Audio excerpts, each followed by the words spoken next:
Grabe, ang saya-saya ko talaga. Sana maging masaya din po kayo. Hello, ate. Siguro naman nakikita niya ako.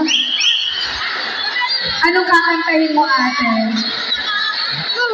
Ano pong kakantahin mo? Alaalay ikaw. Alaalay ikaw. Eh, hindi pa po maganda yung alaala nyo kasi parang malungkot naman kayo. Hindi lang yung nakusuhan ko. Okay. Alaala ay ikaw, Ma'am Meraida Diaz. Pag nagkamali. Yung siguro talaga matatanda pag nagkamali. Walang.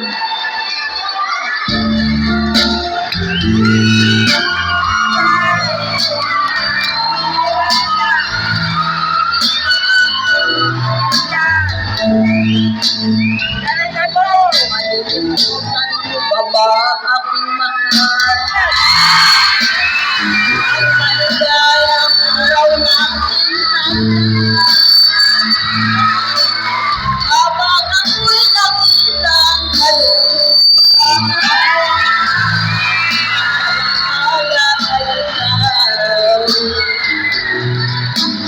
ang ating at walang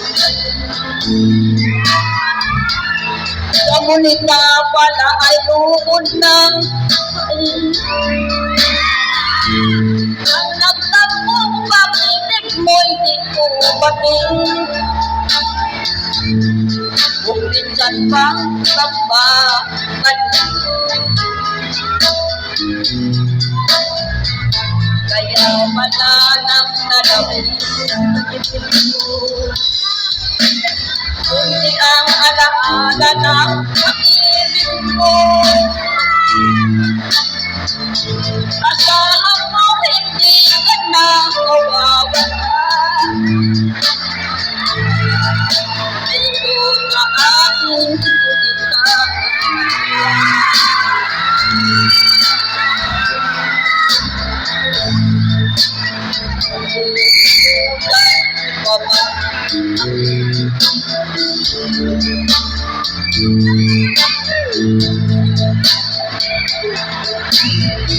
Habang ako'y nakikitang nalulungkay,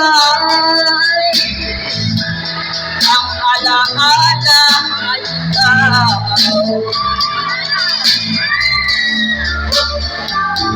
Nakikitang nalulungkay,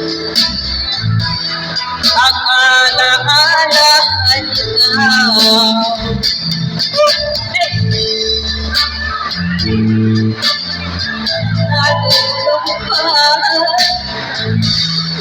Ang alaala ay ikaw.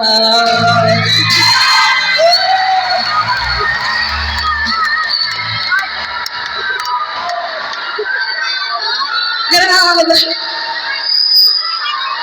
Ate Meraida. Tapos yung kanta walang tubuhay-buhay. Liyanin mo ang buong Christ the King!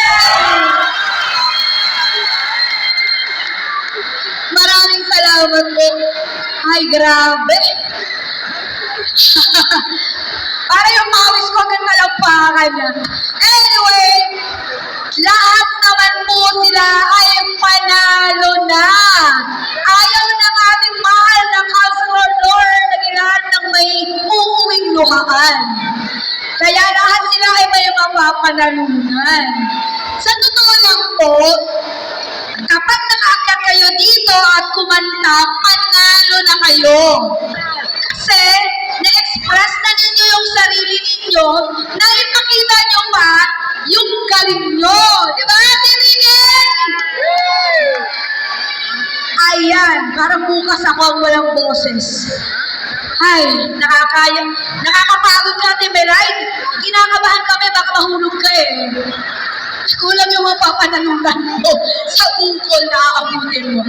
At ang susunod, ayan, alam niya na, Annabelle Sabanao. Hello?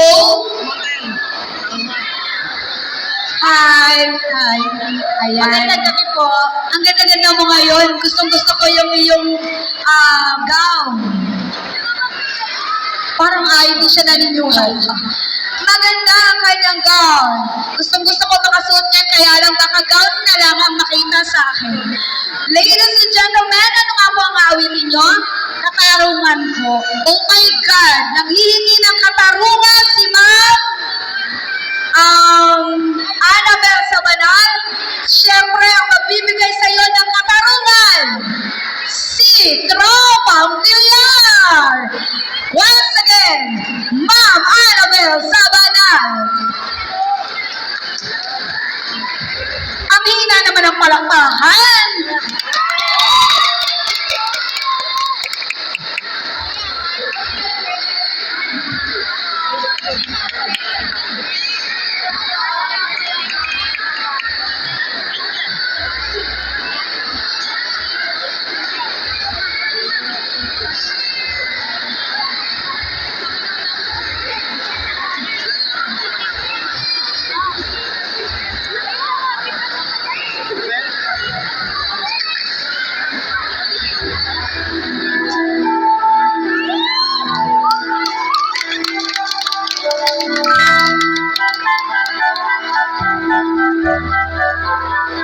Wala akong kasalanan.